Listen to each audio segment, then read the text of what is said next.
CIA-operated Predator drones are now conducting surveillance flights over Mexico, providing intelligence reports to Mexican authorities. Meanwhile, U.S. Special Forces just landed inside Mexico for joint training operations. The Mexican military is deploying 10,000 troops. I ain't gonna lie, I don't trust the Mexican military. Sorry. I'm fucking sorry, bro. I don't trust them. Most of them got families, right? Bro, these niggas can be bought, bro. I promise you the Mexican military can be bought, bro. I promise you. They could be bought, bro. No problem. Look how the goddamn cartel always work. They always find a way, bro. Along key border cities, a ton is happening very quickly that marks a significant shift in the response against drug cartels. I've consolidated all the information you need to know about the steps being taken, effects they're having, and the response from the cartel. The New York Times dropped a huge report in mid-February that revealed a bombshell of a story. The CIA revealed that they just expanded drone flights over Mexican territory to monitor the now 6 cartel groups that were designated as foreign terrorist organizations. But unnamed CIA officials explained that the intelligence they gathered is sent straight to Mexican authorities. Their primary goal is to locate drug production facilities. The government is essentially creating a hit list here, and they're... I don't know, chat. Ain't the government owned by the cartels? Ain't the government in the cartel's pocket though? Help me understand. Maybe I'm confused. There's a lot of cocaine in the background, boy. God damn. Or was that fentanyl? But come on, chat. What are we talking about here? Is this not owned? Is this not owned by the cartel? Like, you gonna have to really convince me that these niggas ain't getting paid, or like there's not like at least 5 out of those 10,000 soldiers. At least 5 of them are like they're cooked. They have them in their pocket already. You probably got their daughter, sister, or something like that. Passing that information on to Mexican Marines. They said that these intelligence operations were ongoing under previous administrations, but have now been intensified. This drone operation had previously Chat, do we trust the Mexican government? Yes or no? Do we trust them? Yes or no? Never been disclosed to us regular folk in the public.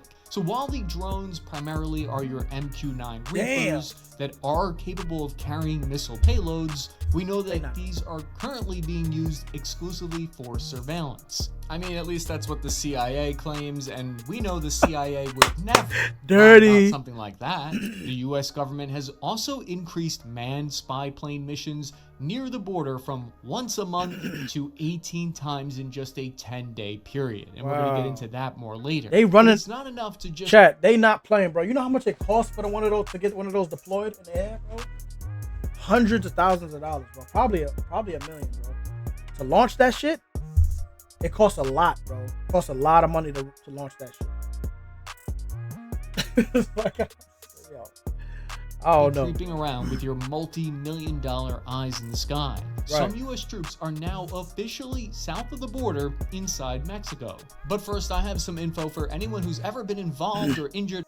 Damn, chat, they making me wanna. They are making me wanna They making me wanna get back in the fight, bro. I ain't gonna lie.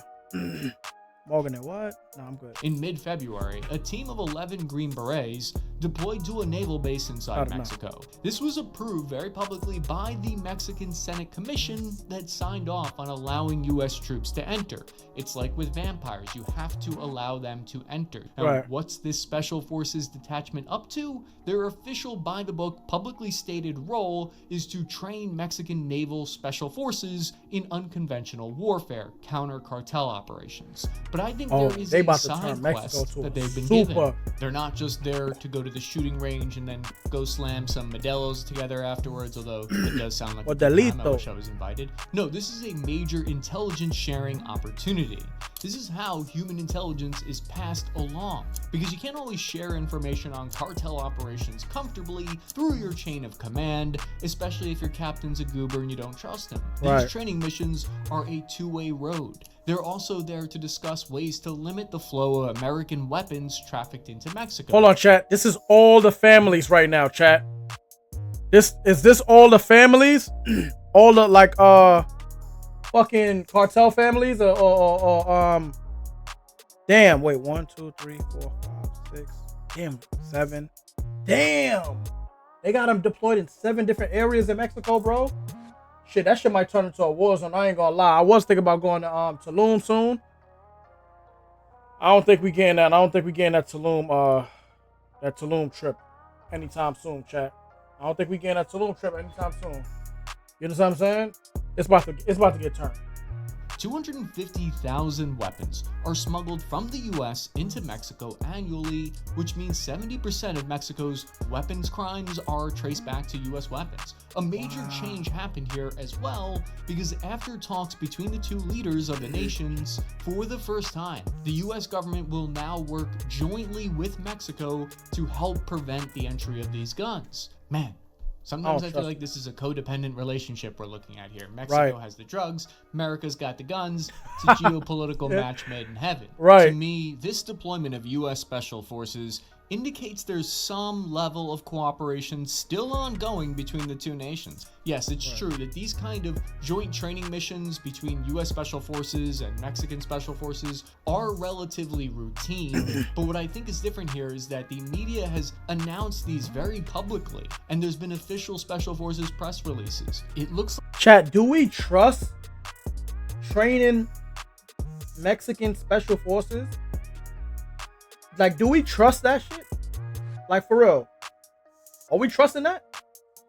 Because I don't even know which one of them niggas is bought out already. And imagine teaching them this shit. Even if it is routine. Even if it is just the basics of, you know what I mean? Even if it is just the basics. I still don't want U.S. training in the hands of the cartel, bro. Can you imagine a cartel nigga, badass Green Beret cartel nigga? Hell no. Like the CIA purposely chose to reveal this information about the drone flights to scare them instead of it being a leak. My personal assessment is that I think this whole article reads like we're not the target audience for this information. It reads to me like it's meant to be read by cartel leadership. The United States and Mexico appear to be applying some PR pressure. They want the cartel to know that they're watching. It's like the US is saying, we see you, we know where you sleep, and you really should change your dirty sheets. We're seeing the opening stages of some kind of media campaign designed to publicly show the cartel that moves are being made against them, because the cartel closely monitors this information space. So far, over 2,500 Mexican troops were sent by Mexico's president to hotspots on the border. It's a female? Oh shit. She not playing. Yo, W fucking Mexican president, bro. It took a chick to start getting this shit in order. How about that? These dudes couldn't do it all these fucking years. You kidding me? Dirty, corrupt niggas, bro. You let the female come in and fucking fix things. You guys are fucking trash, bro. A massive surge of Mexican National Guard soldiers were sent to 13 cities from Tijuana to Matamoros. Along the way, they've uncovered advanced tunnel networks used for smuggling weapons and drugs. They've spread out along some of the most violent border cities in what's being described as a show of force. It's a deterrent that has coincided with a 94% drop in migrant border crossings compared to last year. 94%? Increased media spotlight were introduced to new characters that we haven't really been familiar with in a while. Like who? Allow me to introduce you to the U.S. military's Northern Command. It's an area of responsibility that, generally speaking, is the United States, Mexico, and Canada region. You probably never heard of this command in the past because they're not as sexy usually as the U.S. CENTCOM, which deals with the Middle East, Iraq, Afghanistan combat area, or U.S. PACCOM, the badasses with attitude, which deals with the Taiwan-China region. They're not even the handsome EUCOM that has been getting a lot of attention lately. For sure, NORTHCOM doesn't get as much love and attention as they deserve. They should. Today, fucking dangerous that's as America, starting bro. to change. They made this press release in February, which I'm pretty sure is the first press release anyone's read in its entirety from Northcom in a while. In it, they outlined that Northcom has stood up Task Force 140, headquartered near the border. The job of these 140 intelligence personnel is to analyze the information collected by those surveillance flights and other intelligence sources. So allow me to put on my tinfoil hat for a moment, if you will. Sounds to me like the intelligence gathered by those spy planes and SF soldiers will go straight to here, which then creates an action plan. You boys like Mexico? Yeah! So I'd like you to meet General Gregory Gilliard. He's the man in charge of Northern Command, and a lot is revealed by looking at him. He said to the Senate last week that they're providing intelligence that gets after the cartel networks that drive the production and distribution of fentanyl and pushes it across the border, end quote. If you look at who's been in charge of Northcom going all the way back to its creation in 2002, it's almost always an Air Force or a Navy general. Why is that? General Gilliard, for example, has a background as a senior air battle manager. He's got more than 1,300 hours flying in an RC-135 surveillance. Chat, that nigga is seasoned like chicken. You heard? He know what he doing. 3-star at that. 3-star general, OG, top OG. Not the top, but he's up there, damn near up there. He the type of person, he'll ruin your career. He could ruin your career with no problem. 3-star general is crazy. So that's airborne ISR is what gets this dude up in the morning. Part of the reason for this is I think this is a region that is considered mainly about air surveillance, missiles, and covert operations. That's why you see so many Air Force and Navy generals in charge of this area throughout history. It's not likely going to involve a ground war. Meanwhile, CENTCOM is almost always throughout history, or when it was set, stood up. Chat, I ain't gonna lie, that shit looks scary as fuck, bro. That right there, like he just on the edge, cooling on the edge. No, sorry. No, sorry. Like you get used to it, you get used to it, but. History, or when it was set, stood up in the 2000s, always an Army or Marine general with a Sarabe, you gotta hurry up. Deputy Air Force general, because CENTCOM traditionally involves land wars. This tells us a lot about the operational focus on the border, that there's going to be a lot of surgical air surveillance and potentially airstrikes. We can actually tell where some of the... They hired a 3-star general with 13,000 hours of experience. Bro, they're going to start dropping bombs on these dudes, bro. I promise you. They're going to start dropping bombs on these niggas, bro. These spy planes are it's always Air Force. Open source data from Flight 24 that shows the surveillance aircraft's path.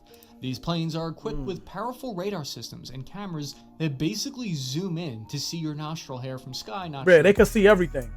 They can see everything. What? Yeah. Why you want to do that, but you could. When you hear that these have signals intelligence sensors, what that means is they can intercept phone communications and eavesdrop on the cartel. Bro, chat, they could do way more than that. They could do way more than that. That's all I'm gonna say. He was not exaggerating when he said see your nose hairs. They can see your face. And then they'll put your shit in a what is that shit? What's that shit called, chat? Image search, and they will be able to if you've ever been fingerprinted, bro, or if you've ever applied for an ID or anything, depending on the country and the kind of relationship we have with that country, one picture from that fucking camera, you're cooked, bro. They know everything about you.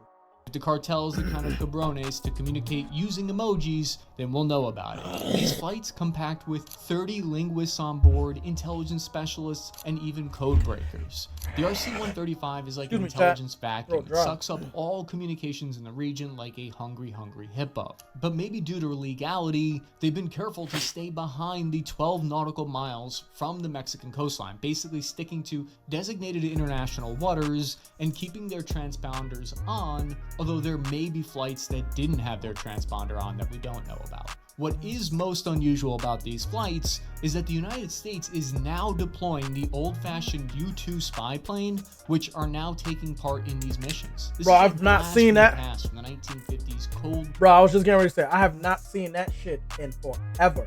War era. It creeps Cold on the War. cartel from 70,000 feet in the sky and has a long 12-hour loitering time, which allows it to stay on station.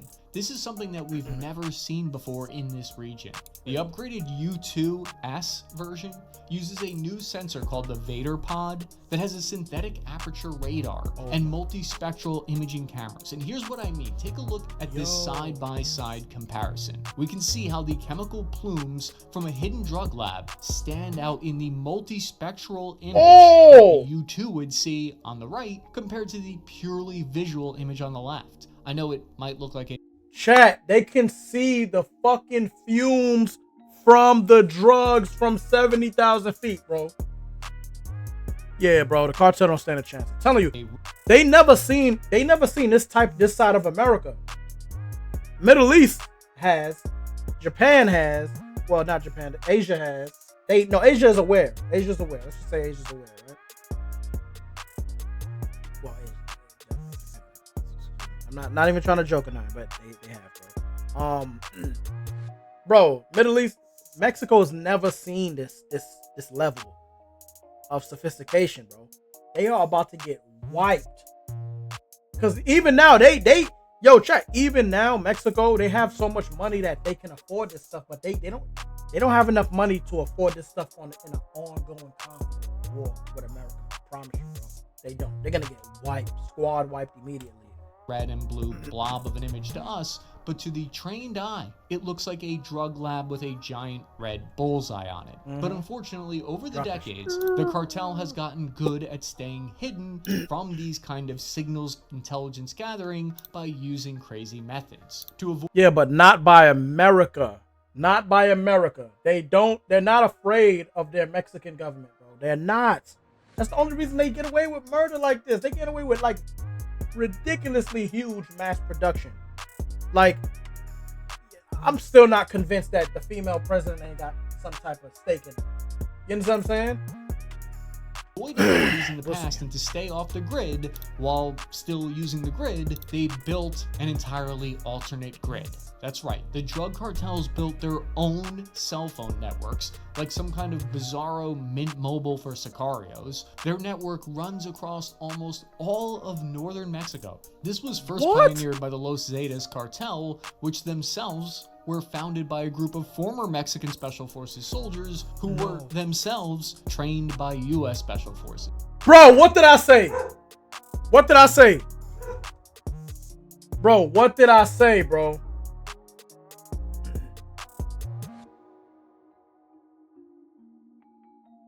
What did I say, bro? Did I not just say that they're going to just use it? They're going to use the training, bro. This is a guy that was trained by us. I don't trust them. The Zetas built this network starting sometime around 2009 after a few of their kingpins had been captured using their cell data. The Taliban and insurgents in Iraq couldn't even whip something up like this alternative grid. Even the way they did this was brutal.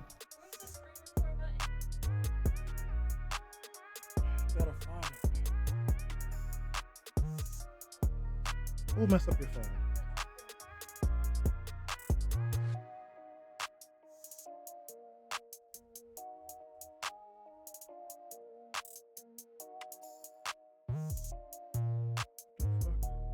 We just said it. Oh.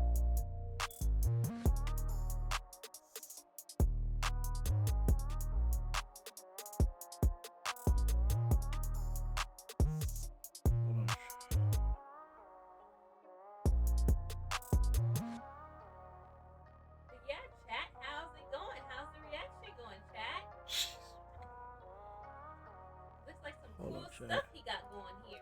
2009, after a few of their kingpins had been captured using their cell data. The Taliban and insurgents in Iraq couldn't even whip something up like this alternative grid. Even the way they did this was brutal. Los Zetas kidnapped engineers and technicians from local phone companies and forced them to develop a parallel mobile phone network. It's called gun-to-the-head diplomacy. Do this. Then these cartels expanded the enterprise into a business all its own by installing their own parasite antennas on existing commercial cell towers. Wait, I missed that, chat. I missed that. Cartels expanded the enterprise into a business all its own by installing their own parasite antennas on existing inspecting commercial cell towers and threatened the technicians that service the towers to look the other way and to not report the new hardware. These pirate Wi-Fi narco antennas are all over the place. All you gotta do is extort the local population, and they force them to pay $50 a month. So this operation brings in $150K for them a month. This is why these high-tech spy planes from the United States are an important asset, because it's a new technology that Mexican authorities didn't have access to. It now allows them to spy on the cartel that is trying to hide off the grid. Trust me, the US government has been spying on me for 3 decades. They've gotten good at this shit. But how is the cartel Why are they spying on you?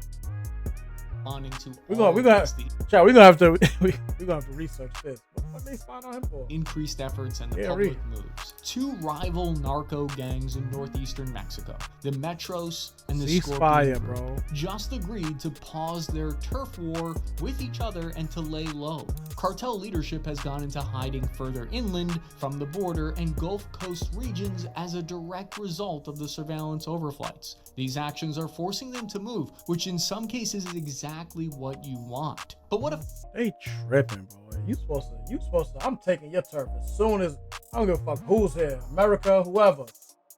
Nigga, we got problems. I ain't putting nothing to the side. We ain't dead in shit. We ain't dead in nothing.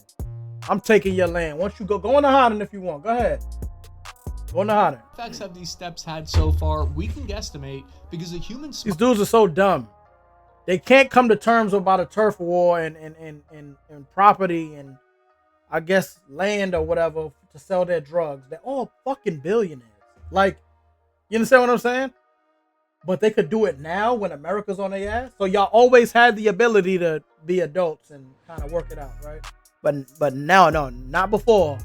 Just now, because America on their ass. Who charges people between 18 and 40K to enter the United States, depending if they're from Latin America or Asia. They said in an interview to NBC that his business had plummeted by 80% since January. His business, his human smuggling business. But when I hear about all these developments, I have a ton of questions. The first thing that I think a lot of people are curious about, it raises questions about the extent of cooperation between US and Mexican authorities. The coordination of these surveillance flights with Mexican government remains a subject of debate in the open source intelligence community. However, there are some clues, I think. Mexico's Defense Secretary Sandoval said, quote, "We cannot rule espionage out because we don't know what they're doing," end quote. His comments suggest that not all aspects of the surveillance program has been fully disclosed to Mexican authorities. How can you not rule out espionage, authorities? Meanwhile, official statements from the Mexican government say that there has been no violation of Mexican airspace, adding to the ambiguity surrounding the operation that may be intentional. When Mexico's president spoke about this, she said that she was aware that it's part of a little campaign. These statements could indicate some level of strategic ambiguity, meaning both sides want the cartel to know that they're after them, but to not know to what degree these are a coordinated effort, because that information could be classified. It's like my old squad leader used to always say, shake the tree twice to get honey, but be careful of the bees. Right. I think it's gonna... Like that guy. Who's that guy? We gotta check that guy out. Hold on, let me go back, chat. Task and purpose. Subscribe, buddy. Who are you? I like this guy. Oh, this dude went to Ukraine? Oh, it's an hour-long video, chat. We gotta check that out. It's too long, man. It's an hour, bro. Let's see his videos. What kind of content this guy make? But does it work? China's new stealth fighter wants to control the Pacific. We'll have to look into that, bro. Security pledge. Wish submarine. North Korea's nuclear submarine is a nightmare. What? We gotta look into that too, chat. We'll look into him. I'll do that. All right. So let's go. See ya. All right. What else do we have, chat?